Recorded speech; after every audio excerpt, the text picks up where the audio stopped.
Yo Mina, di video kali ini saya akan membahas review Black Clover chapter 370. Banyak sekali kejadian menarik dalam chapter ini yang harus dibahas lebih detail lagi. Jadi tanpa lama-lama kita langsung masuk saja ke pembahasannya. Let's go!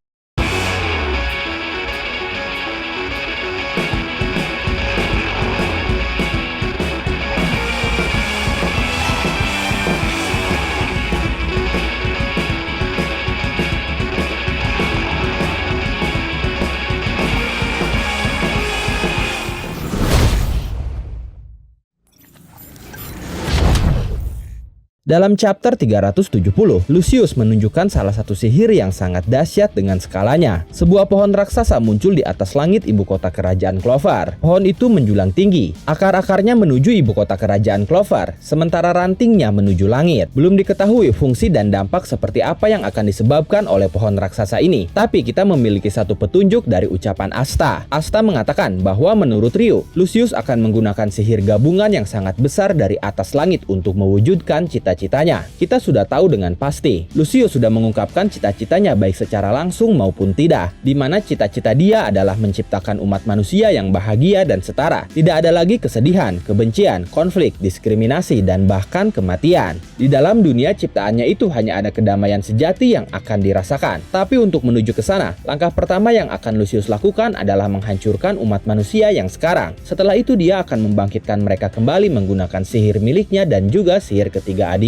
Dari sana kita bisa meyakini bahwa pohon raksasa itu akan menyalurkan sihir jiwa Lucius dan juga sihir ketiga adiknya, yaitu sihir tubuh, sihir darah, dan sihir tulang untuk menghidupkan kembali umat manusia yang sudah dia musnahkan. Karena jika kita perhatikan, pohon itu sangat mirip seperti pohon kehidupan atau pohon Yggdrasil, baik dari segi bentuknya maupun fungsinya yang berkaitan dengan kehidupan. Pohon itu terhubung dengan singgasana Lucius saat ini, di mana di belakang singgasananya kita sudah tahu ada ketiga adiknya yang terperangkap dalam kepompong, di mana saat itu mereka bertiga sedang diekstrak atau dijadikan sumber kekuatan untuk menciptakan manusia. Kasusnya sama seperti saat Lucius menciptakan bagian tubuh Morris yang hilang saat pertempuran di kerajaan Spade. Lucius mendapatkan sumber kekuatan dari pohon yang mengandung sihir dari ketiga adiknya, dan ketika Lucius menyentuh Morris, bagian tubuh Morris yang hilang itu teregenerasi kembali dengan sempurna. Nah, untuk menjangkau jumlah umat manusia yang begitu banyak, Lucius memerlukan sesuatu dengan skala besar dan efektif. Pohon raksasa itulah jawabannya. Lucius menciptakan pohon yang ukurannya benar-benar sangat besar, sehingga ranting-ranting dan akar-akar pohonnya bisa menjangkau ke setiap penjuru tempat. Kemudian semua umat manusia yang ada di bumi ini bisa dijangkau dan terhubung dengan pohon raksasa itu. Dan hal itu akan mempermudah Lucius untuk menghidupkan mereka kembali setelah sebelumnya dia musnahkan. Tapi pertanyaannya di sini,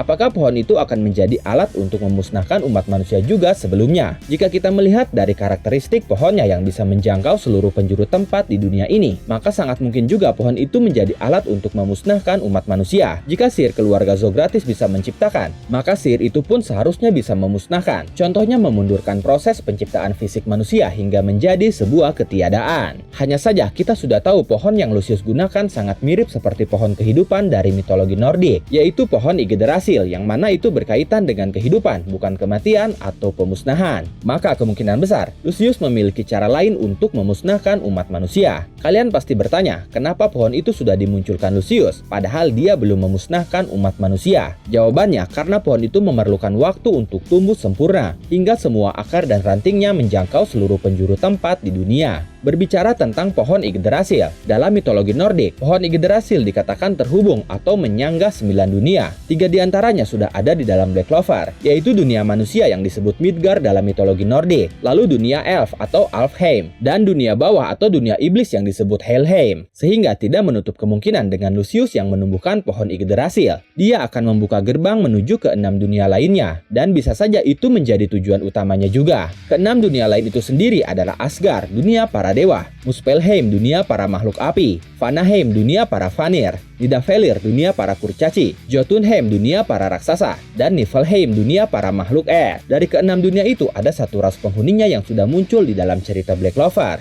yaitu ras kurcaci. Artinya dunia para kurcaci itu memang nyata adanya, dan dunia-dunia lainnya pun kemungkinan besar memang ada di dalam cerita Black Clover, termasuk dunia para dewa yang memang seharusnya ada. Selain dari mantra pohon Yggdrasil yang Lucius aktifkan, di chapter 370 pun kita mendapatkan hal yang membuat penasaran, yaitu para anggota Black Bull dengan percaya dirinya berdiri melawan klon Lucius. Bahkan beberapa dari mereka menyelamatkan para kapten yang kesulitan menghadapi klon Lucius. Zora, Finral, Charmy, dan Nero akan menghadapi 4 klon Lucius. Lalu Gauch yang menolong Rill akan menghadapi 1 klon Lucius. Lalu Vanessa dan Grey akan menghadapi 1 klon Lucius dan akan saling membantu dengan Noel yang sedang menghadapi Acier Silva. Lalu Gordon akan menghadapi 2 klon Lucius yang sedang dihadapi oleh William dan Charlotte. Sedangkan Henry menghadapi 1 klon Lucius dan Ichika akan menghadapi 1 klon Lucius. Jadi total anggota Black Bull plus Ichika akan menghadapi 10 klon Lucius. Di luar 1 klon yang sudah dikalahkan Magna dan Luck dan 1 klon lagi yang sudah dikalahkan Yuno di awal. Jadi totalnya ada 12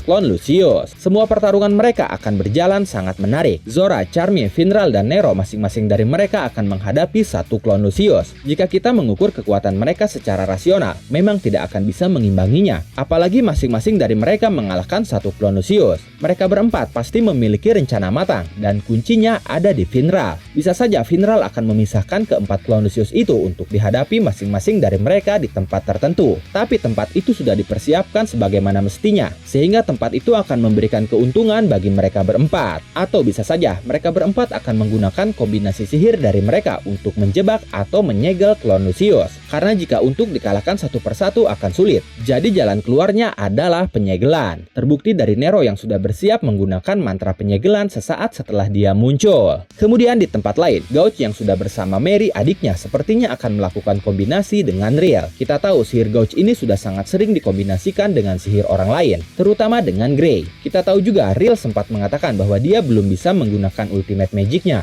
dan mungkin saja dengan adanya Gauch akan memberikan inspirasi bagi Rill untuk membangkitkan ultimate magicnya. Kombinasi pun tidak hanya akan terjadi pada Gauch dan Rill, tapi ada kemungkinan Gauch dan Mary adiknya akan melakukan kombinasi sihir juga. Jika kalian ingat saat arc reinkarnasi Elf, Gauch dan Mary sama-sama dirasuki oleh Elf, dan mereka saat itu melakukan kombinasi sihir, di mana sihir Mary sendiri adalah sihir mata. Jadi bisa saja momen itu akan terulang, dan kali ini dilakukan dengan sadar oleh mereka sendiri. Selanjutnya ada Vanessa dan Grey. Mereka berdua akan menunjukkan ikatan kuat mereka kepada Noel, dan ini membuat Nebra dan Solid menyadari dan mungkin akan mengakui keberadaan Noel sebagai adiknya. Untuk kekuatan sendiri, Grey dan Vanessa ini adalah penyihir tipe pendukung. Jadi sepertinya mereka hanya akan mendukung dan mengulur waktu sementara melawan klon Lucius hingga Noel berhasil mengalahkan Acier Silva. Setelah itu mereka akan memulihkan Noel dan bersama-sama langsung mengalahkan klon Lucius. Selanjutnya yang paling menarik dan saya tunggu adalah pertarungan Gordon. Saat itu memang Gordon terlihat akan menghadapi 2 klon Lucius, tapi dia tidak sendirian. William dan Charlotte akan bergabung bersamanya. Mereka berdua yang terpojok sebelumnya kini bangkit berkat Gordon. Gordon mengaktifkan Jujin Rinjin atau Curse Worker Neighbor, di mana mantranya itu bisa mengubah kutukan yang dimiliki rekannya menjadi kekuatan yang menguntungkan. Nah, kita tahu baik William maupun Charlotte memang memiliki kutukan. William memiliki bekas luka di sekitar wajahnya karena kutukan yang ditimpakan kepada keluarga ibunya. Tapi belum jelas apa dan seperti apa efek dari kutukan yang dia miliki itu.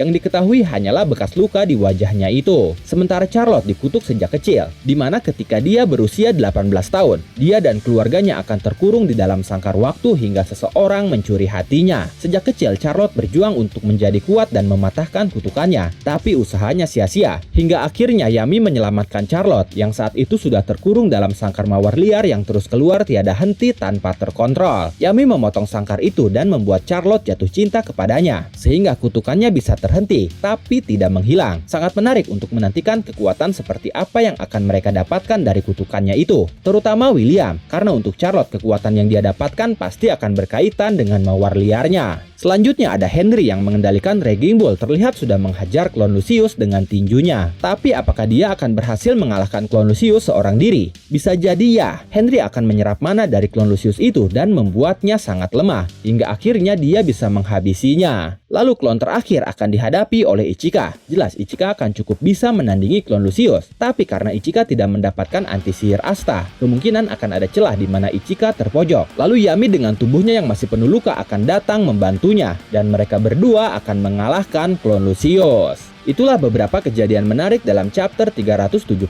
Bagaimana menurut kalian? Silahkan tulis dan diskusikan asumsi, pendapat, atau bahkan teori kalian di kolom komentar. Oke, terima kasih sudah menonton video ini sampai akhir. Mohon maaf jika ada kesalahan dalam narasi maupun dalam terjemahan dan penyebutan istilah asing. Tetap nantikan konten Black Clover dan konten menarik lainnya hanya di Animangati. Sekali lagi terima kasih dan sampai jumpa di video selanjutnya.